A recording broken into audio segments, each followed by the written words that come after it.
So not only were they trying to establish these good values, but in addition to this, they were basically saying, you know what, we're not forcing you to make any religious decisions at all. What happened to the kids after the decision? They got beat up. They got beat up. They got tarred and feathered. They got castrated. These kinds of things. What did the court do? They overturned the decision. When? A year later. 1 year later. If you're gonna use overturn stare decisis, you gotta get it quick. Because the longer something stays good law, the less likely that they're ever gonna overturn it. What was balancing? And we were talking about this regarding, and this was my typo, omit, which is really supposed to be vomit. What was the story there with vomit? Forcing someone to vomit up drugs after they Yeah. The police, if you remember, entered a residence. And when they entered this residence, basically they were looking for morphine. It turns out that they entered the place, and there wasn't an issue with them entering the place. Once they got in there, they began to look around. They heard some commotion in the back. When they heard the commotion in the back, they went back there, knocked on the door. This is the police. They entered the bedroom, and the guy leapt from his bed and ran over to a nightstand and swallowed a handful of something. What do you think he swallowed? Morphine. Morphine, which is exactly what they were looking for. Were they able to search him? They did, but they were. Okay, what did they do? They went and got a stomach pumped. They took him to the hospital. They forcibly extracted him from his house. They got his stomach pumped, made him vomit against his will, and when he vomited, what did he vomit? The morphine pills. The morphine. Why did they make him vomit? not for his own health.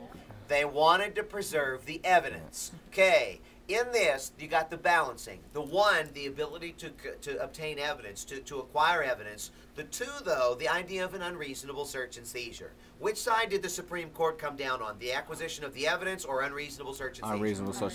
What did they say? Because it's an invasive position. It was an invasive search. Basically, they said, this shocks my conscience. You're going to extract somebody from his home, make him vomit against his will. What do you think this is, Ukraine? They basically made, and indeed, he had the very illegal substance that they went in there looking for, but the court said you can't go inside of somebody's body. Okay, what was the other example that I gave you of a search that was allowed? Oh, when a lady killed her husband, someone had blood on her fingernail. Yes. And it was in plain view, so the police tackled her and all that stuff, and then they said they upheld it. Yeah, she basically put her hand in her pocket and was like... Filming, yeah, right? Okay, what was she doing when she was doing this? Yeah, she was trying to rub the evidence off. She was destroying the evidence in the middle of the police station. Did they have a warrant? No. Did they read her rights? No. Why was it legal when they didn't do those things? Because it's in plain view. It was in plain view, but something else. What's that? She She walked voluntarily into the middle of the police station, so that was perfectly legal. And then one other piece to this. She was destroying evidence in front of them. They had to act in order to do something. So with this in mind, yes. Did we talk about the convenience store robbery too? Yeah. What was the Oh, this is gonna be a fun one. What was the convenience store robbery? Wait, that's when you got robbed? We didn't talk about the guy getting shot in the ass? No. We did 11 o'clock. Okay, I'll put it this way. We'll leave that one off for now. Right. We'll leave that one off for both classes, so don't worry about that one. But pay good attention to those. The examples are going to be really important. And that's why we're going back through these. Pay good attention to the examples. For the articles for Chapter 3, we have the humane death penalty. Make sure you have a good look at that. And make sure you know what humane, what was the deal with humane?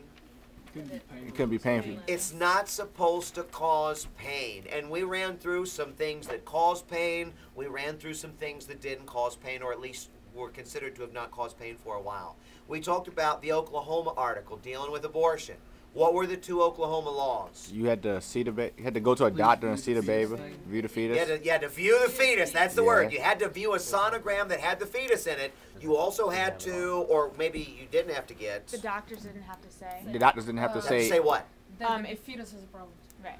Okay, For they did defect. not have to identify the health issues of the fetus. Why did Oklahoma have these laws? So, because they're a very conservative state, they didn't want abortion. They wanted to preserve life, and their argument was if you saw the sonogram, maybe they're brainwashing you a little bit, or at least convincing you to exercise your right to choose the way that they wanted you to choose, or if they didn't tell you about the health issues, you would be more likely to abort if you knew about it. So they didn't tell you, then you would be less likely. Go ahead, you want to say something? Wasn't it, but also with the first part of it, it wasn't just that they had to view the fetus, but the doctor was had to point out limbs and appendages. Yes. It was the whole, it wasn't just that you had to view it because you could be turning your head away. Fingers and toes and where the heart is and stuff like this kind of thing. It was making the fetus real. Yes? For chapter 3, did we talk about court packing plan?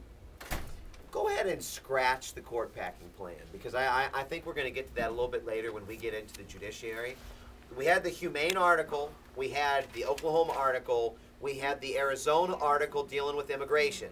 Make sure that you're clear on that one. And then there was one more article for that chapter. No, I think I canceled all the other ones. I think there were just those 3 or 4. What was the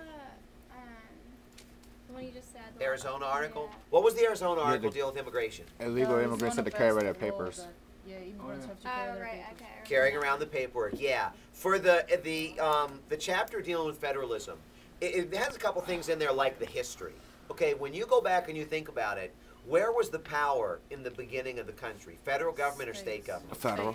It was going to Okay. be the states. Absolutely it was. And basically, how long did the states really control the majority of the power? Up until when? Thomas Jefferson? Up until the Constitution came, right? No. No? Longer than that, up until the Civil War. Watch the video on this, because the video kind of runs through a little bit of history. The video, if I'm not mistaken, it may or may, I can't remember. I don't think it does deal with the court packing plan, does No, it? you did not. It doesn't. No, okay, so don't worry about the court packing plan, but it mentions a little bit of the history for the Chapter 3 terms. It mentions the role of federal versus state. Devolution, revolution gets mentioned in there as well. You And- didn't talk about tax and spend there. What's that? Yeah. You didn't talk in the Tax video and spend has got its own video. Okay. Where- It's got its own video, and listed. if I don't have it on there, it should be listed. It's put- I So I'll think make it's sure put- that you look that one over. That one's dealing with the drinking age. One more, and let me cover this, and then I'll open it up to any more questions that you have. The ideology chapter, I've got on there liberal, conservative, libertarian, and populist. These are the 4 terms. Okay, I'm going to post the video for this, but everybody will need to know. Basically, if you know the relationship between the government control over the wallet or economic issues and the government control over the bedroom or moral issues, if you know what a person feels the government's control should be in those 2 areas, you can, with a reasonable amount of certainty, predict their political ideology. Okay, now understand on this. I'm going to plot both classes, and I'm going to film this today, so you're going to know where you stand. When I show you the graph, the closer you are to the center, the more moderate you are. The further away you get, the stronger or more extreme your views are, okay? But for our purposes now, bedroom and wallet. If you believe that the government should regulate economic or wallet issues, and you believe that the government should stay out of moral or bedroom issues, you are typically going to score as a liberal. A liberal, or maybe basically roughly the American equivalent of a Democrat. If you believe that the government should regulate the bedroom or moral issues, on the other hand, the government should stay out of wallet or economic issues,